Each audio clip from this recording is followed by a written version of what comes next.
Well, look at who we have here. I'm assuming if you clicked on this video, either you've been on Depop for a while and you're just not seeing the results you wanted, so you're looking for a couple of tips and tricks to get to where you want to be, or 2024 is around the corner. It's about to be a brand new year, and one of your resolutions is maybe to take Depop seriously. You want to be able to do it full time. Well, whoever you are, whatever category you fall into, I am here to help you. If you don't know me, if this is your first time seeing me, my name is Kennedy. I'm a vintage curator and seller. I've been on Depop since 2018. Borderline the beginning of time for that app, and we're about to be in 2024. So that is 6 long years. They have been some of the best years of my life. I've had so much fun being on this app. It has opened up so many opportunities for me, but a lot has changed since the beginning. Depop used to be this cute little independently owned entity, and then the pandemic hit, they got overwhelmed, Etsy bought them out, and just a lot has changed since Etsy has taken over. But there are so many ways to still be very successful on this app despite all the changes, okay? And I was a Depop top seller. I had my little blue verified check mark for 3.5 of those 6 years, okay? And I honestly just let it lapse because I got a big girl job. I have a whole career that I do outside of this. So this is something I do part-time, but I'm still selling well over 50 items a month and making thousands of dollars on this app as well. So let's get into it. Get your notebooks out, get your iPads out, get your laptops out, whatever you like to take notes on, okay? Because class is in session. We have a lot to go through. So let's just get into it. All right, we're just gonna jump right into the deep end here, and we're gonna talk about the 3 areas I see people fail in the most. And this is why they're not successful on Depop, because if you don't have these 3 things under wraps, if they're not under control, if you don't know what you're doing in these 3 areas, nothing else matters. I will get into shipping, I will get into algorithm tricks, you know what I mean, all that stuff, but this is the most important. And it goes in this order: pictures, pricing, description. That is the order of operations that people work in when they get on this app, because it's very visual. People get on it and they will scroll it like it's Instagram, they will scroll it like it's Pinterest. So you have a few seconds to really catch their eye with your photo. If you can't do that, then you don't even have to worry about pricing, because if I don't like the photo, I'm not worried about how much it is, because it doesn't look good. It's not appealing to my eyes. It doesn't look interesting to me. It doesn't look cute to me. So why do I need to worry about the price? Much less whatever you wrote in the description. I don't even like how it looks, so I don't have to worry about the rest of that stuff. So make your pictures your #1 priority. Now let's just get into pictures, okay? I see a lot of people just have not good photos. That's the biggest thing. They will just kind of take them haphazardly on their bed. They'll take a nice flat lay, but then they'll take it to, Photoshop. They'll cut it out. They'll paste it on a white background. Now it just looks like a sticker. You have it just looks like a scam, truthfully. And it doesn't even, you can't tell if you actually have the item or not. It just looks fake. I don't like it when people do that. I will never buy it from someone who just clears the background and puts a sticker on a white sheet of paper is what it looks like. Don't like that. If you're gonna do try-ons, I recommend doing a combination of try-ons and flat lays, just because no matter what people say, people manipulate the hell out of their items when they try them on. You'll see them posing like this. They'll look like a Zara like online catalog. You can't tell what's being sold. You can't tell how it's supposed to be worn, because they're doing so many abstract things when they try these things on, and it doesn't give you an accurate representation of how it's gonna look on you. And when the item is bigger than what they are, like, and I used to be not a victim.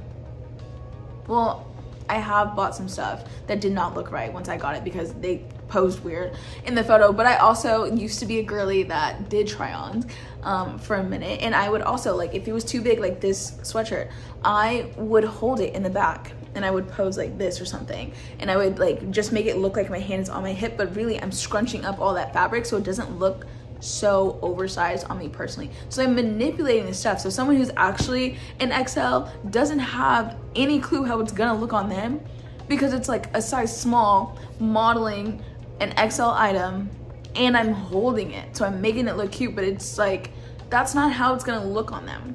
So if you do the try-ons, take like 2 or 3 try-ons, maybe front, side, back, and then the rest should be flat lays.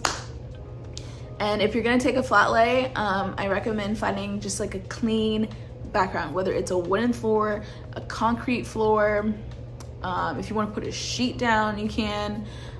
Just make sure it's a nice clean background that's not going to distract from the actual item being shown.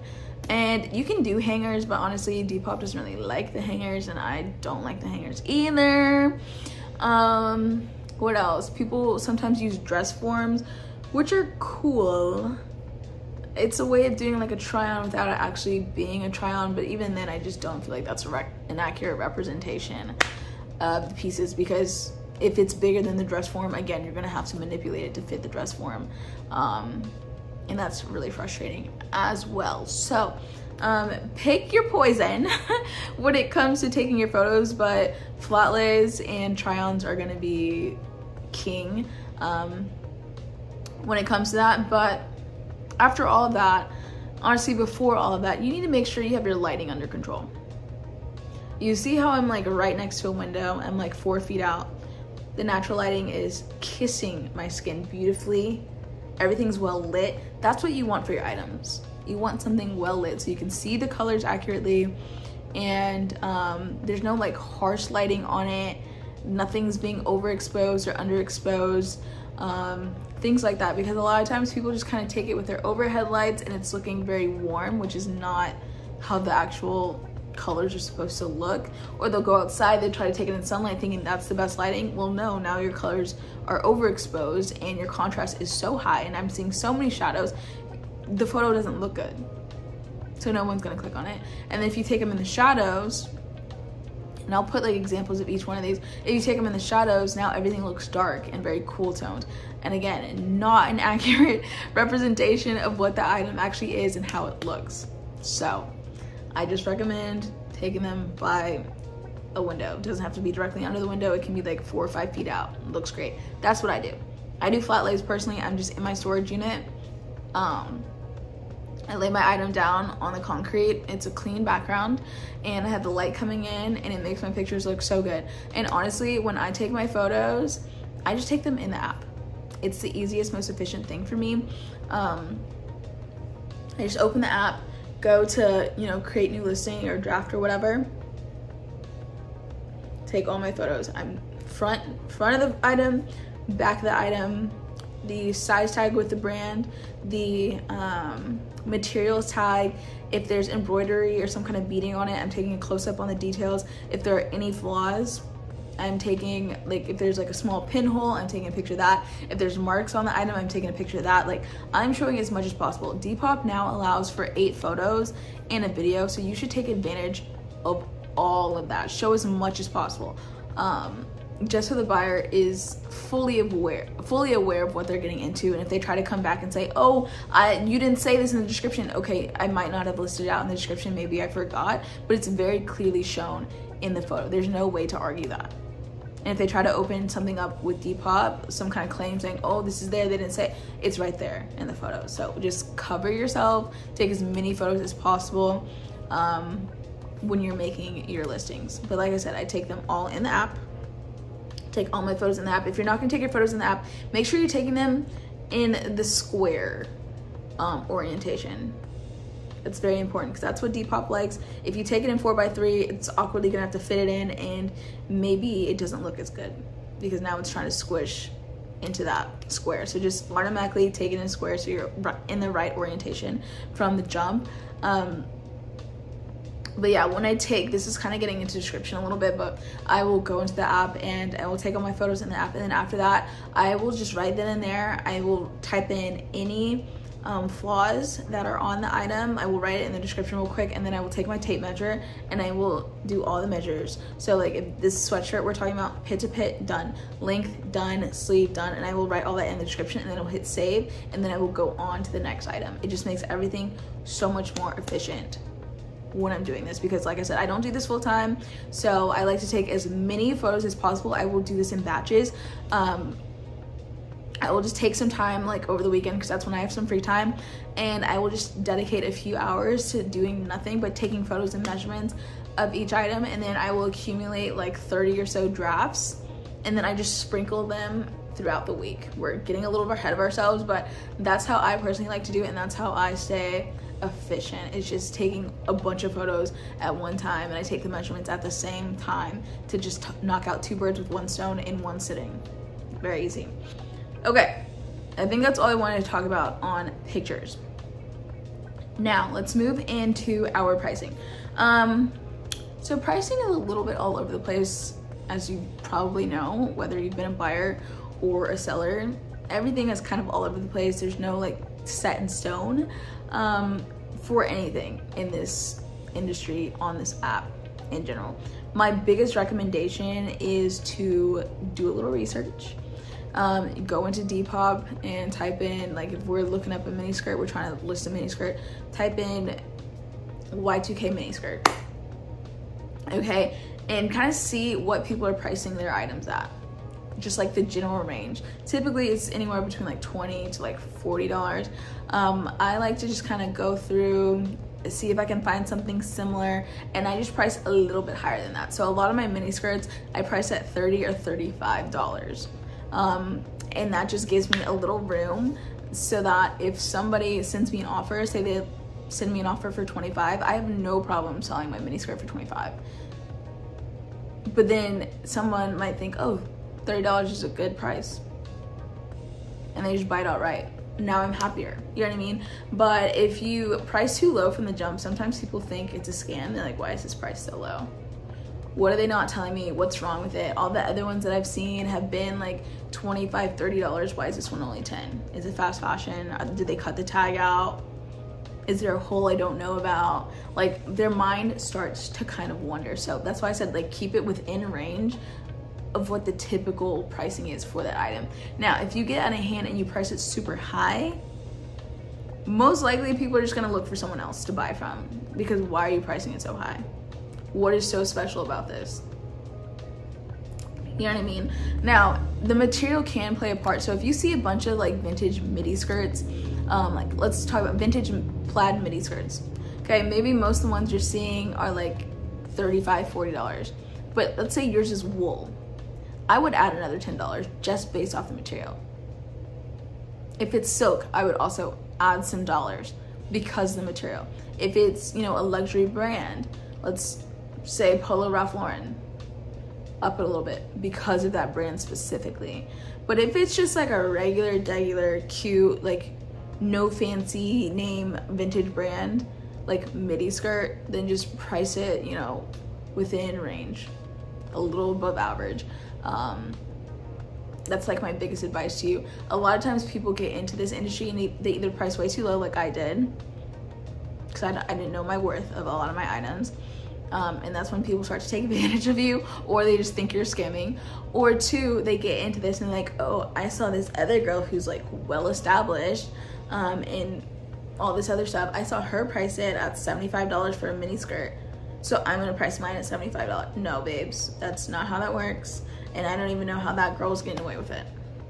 She was probably skinny and conventionally attractive, and the girlies were eating it up. Because sometimes I look on there, I'm like, there's no way someone bought that for that price. There was no reason for that. So like I said, find the average and kind of price within that, and be open to accepting offers. All right, description. So when I'm writing out my description, I honestly keep my thing brief, okay? The first line is gonna be your most important, because that's what helps the algorithm. So the first like 4 or 5 words, I keep very broad, okay? So if I'm selling like a no boundaries mini skirt that's like dark wash, like I'm not gonna overcomplicate it. I'm just gonna put Y2K mini skirt, Y2K micro mini skirt, Y2K dark wash mini skirt. I'm gonna make it something super searchable so that the algorithm picks it up immediately. Once you start getting too descriptive and like adding a lot of fluff, it gets lost. So I've seen some people put like 2000s Y2K Paris Hilton inspired micro mini skirt denim, and I'm like, you're doing too much. You just need something that is searchable. So keep it simple. This one I would put vintage fleece Gap hoodie. Very simple. Now if it's something that the brand name is really important, I would put Y2K Juicy Couture track set. Something like that. Vintage Ed Hardy hoodie. Very broad, don't get too crazy with it. Don't say bedazzled, black, multicolored. Like on eBay you can do that, but on Depop, keep it short, sweet, and simple. Don't overcomplicate it. So in my listings, I have a very broad like first line, and then I will do a space. Another bullet will be the brand. Space, another bullet will be the size tag, and I will just say tagged, because a lot of times vintage sizing is very different. So don't just say size 5, I say tagged 5, because just because it's tagged something doesn't mean that's exactly how it fits. So I say tagged 5, we'll go back with that. Tagged 5, and then I put relaxed measurements, and then I will write out, you know, 28 waist, 14 length, and then 38 hip. And then I will jot down again. If it has, you know, some stretch in the material, I will say there is some spandex in the material, so it will give when you put it on. Or if it's 100% cotton, I will note that it's a stiff denim, so people are not caught off guard when they get the item, thinking like, oh, like I'm technically a size 5, but I don't know, like blah blah, and they put it on, it doesn't fit. Like that's what the measurements are for, and that's why I'm telling you whether they have like elastic in a denim or not, if it stretches or not. Other than that, like broad first line, the brand, what's its like the size tag, the measurements, and then at that point I just say DM any other questions, and all of my sales are final. I'm not trying to deal with returns. I refuse to deal with returns. I put too much time and effort into all my photos in my description for me to get a return. Now, if it's something like I missed, maybe I missed a stain or I missed a hole, that's one thing. If I just completely missed it. But if there was a stain on the back shoulder and I forgot to write it in the description, but it's clearly in the photo, I'm not refunding you for that. If it doesn't fit, I'm not refunding you for that, because I put the size tag in the photos, and then I also wrote out very detailed measurements, and I said ask any questions, but all my sales are final. I recommend everyone making your sales final. Don't deal with the mess of returns, because people will start doing them left and right. So anyway, that's kind of the breakdown on your pictures, your pricing, and your description.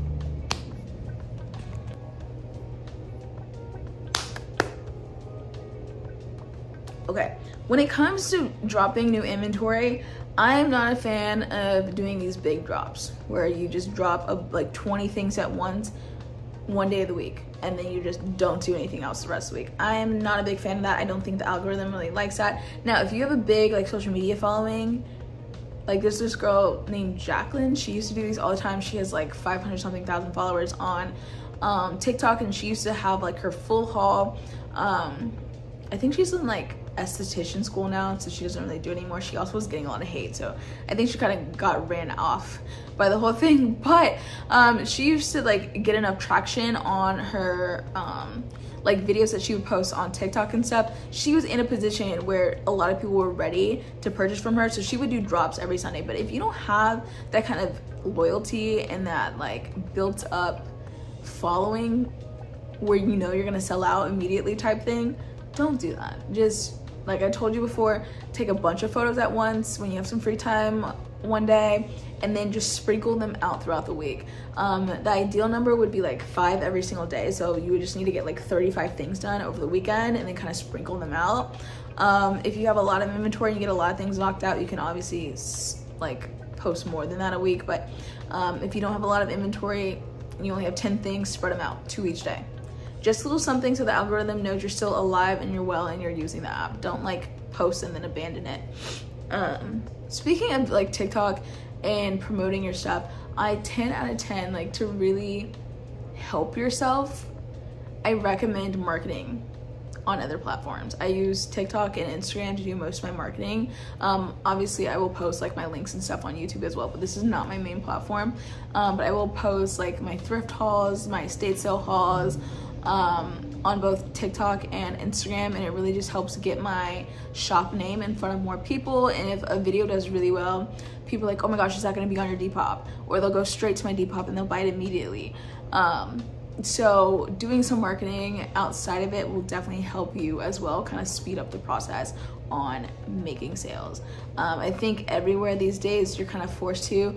Well, Depop and other platforms are nicer than having a website, because when you have your own website, you have to drive all of your traffic to your website. You are the one who has to manufacture that traffic.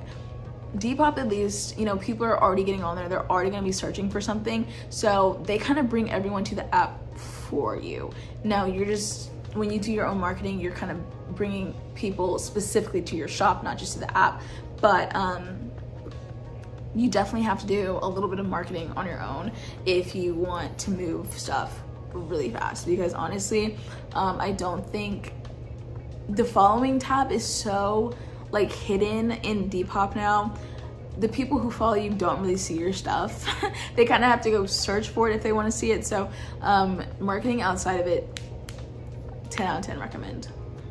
Let's get into shipping. So this is a little controversial, not even controversial, but it's like a touchy subject with some people, because I will always recommend just using Depop shipping, and always make the buyer pay. The only time the buyer is not paying is if they do a bundle. My bundle discount is free shipping, because honestly, shipping is so expensive these days that is a big enough discount in my personal opinion if you want to buy more than one thing. So I will always recommend doing Depop shipping. It's just so easy. The label comes directly to you in the app, and if you have a label printer, you can go ahead and send it to your label printer and print it out, or you can send it to your regular printer and print it out and tape it on. But the best thing they've come out with recently is QR codes. So now you don't even need to print anything out. You don't need to worry about paper. You don't need to worry about a printer and ink and all that stuff. You can literally just take your QR code to the kiosk at the post office, or you can take it straight up to the desk and you can just show them the QR code. They'll scan it and it'll print out an item for you, or the label for you. So easy. And it's so carefree. You don't have to worry about literally anything. If you are determined to ship on your own because you want to keep your shipping prices lower, I do recommend Pirate Ship. It's very user-friendly. I typically only use Pirate Ship for like really heavy pieces, or not like really heavy, but like if I'm shipping out shoes, I can typically send it out cheaper than having to buy like the $12 label from Depop, or like the buyer having to buy the $12 label from Depop. Or if I'm doing international, I will also use Pirate Ship. But my only issue with Pirate Ship is, one, if you're getting a lot of sales, it's really easy for things to kind of get mixed up. Because like obviously you can copy the address over, but like if you're missing an apartment number when you copy it over, you're screwed. That item is going to be coming back to you. And I don't like to deal with that. If your item happens to be overweight on Pirate Ship, they will, and like USPS flags it, they will charge you, and then you will have to cover those extra shipping costs. If you accidentally go over the shipping weight with Depop, USPS charges who? Depop. It does not come back to you. Now, if you're trying to send, you know, a 3-pound pair of shoes in an 8-ounce label, then Depop will come for you. But they're pretty lenient. I've only gotten maybe like 2 emails saying, hey, the last item you shipped out was a little overweight, like double check, you know, your package sizing next time. But like I honestly just guesstimate for most of my stuff. So like a t-shirt, I will put in like the 8-ounce label. For like a light like hoodie like this, I'll put in either the 12-ounce label if it's like pretty light, or if it's a little bit heavier, I will put it in like the 1-pound label or like the 2-pound label. It really just depends. I guesstimate. I've never had any issues with it, and it just makes it so easy on myself. I'm not trying to worry about shipping. I just take my little QR code to the post office and I'm done with it. No extra fees, no worrying about copying and pasting and printing it out, because Pirate Ship does not have a QR code, so you would have to then go ahead and print it out on a label maker, or you'll have to go to a regular printer. It's just too much work. Depop shipping is so easy. 10 out of 10 recommend. In order to ship your stuff out, I recommend going to Amazon, getting some poly mailers, POLYMAILERS. Poly mailers, you can get like 100 for like less than $20, and 100 will last you a few weeks to a month. maybe a month and a half, just depending on how fast you turn over your inventory. You can get super small ones, like a 9x5, there's 10x13, there's 14x15, there's various sizing on these poly mailers, so you can find the best one that will fit your item. Honestly, I think those are all the tips and tricks I can give.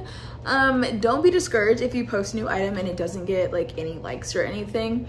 I think with the new algorithm, a lot of people use the whole like suggested for you and the, you know, top picks under 20 for you, or based off your sales and likes. There's a whole page for it, I'll show it on the side. I think a lot of people shop from there, because if I'm looking on the app, I hardly ever go to the search bar anymore. I usually just use those 3 sections, and I'll just kind of go through and I'll save and I'll like, and like the more you do it, the more you do it, the more it's catered to you. Kind of like, you know,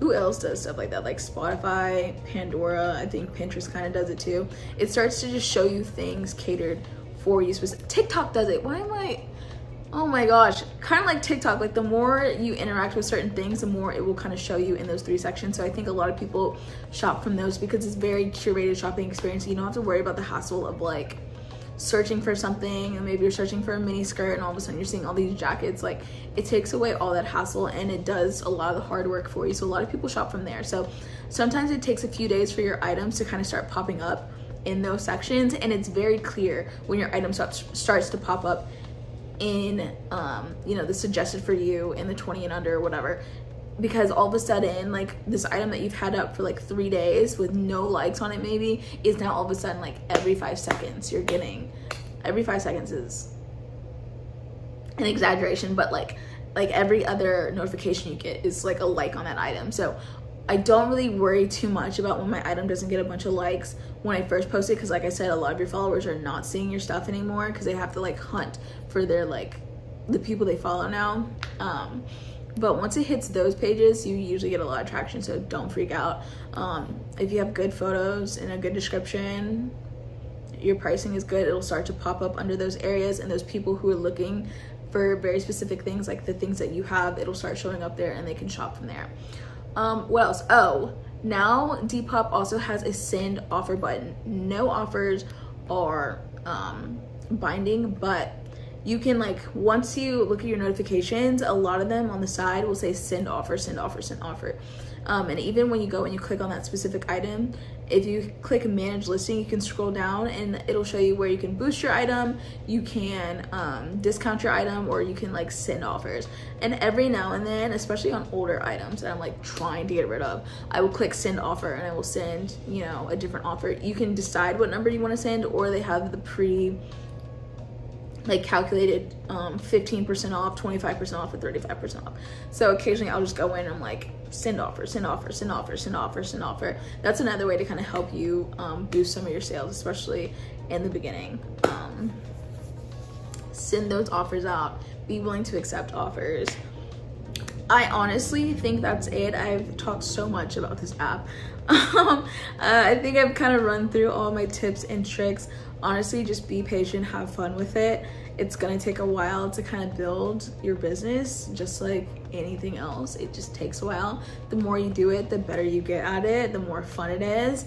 But if you're not making sales and you're just doing this to make some extra money, or you're trying to go full time, I would not put all my bags in one, or all my eggs in one basket. That's what I'm trying to say. Do not put all your eggs in one basket.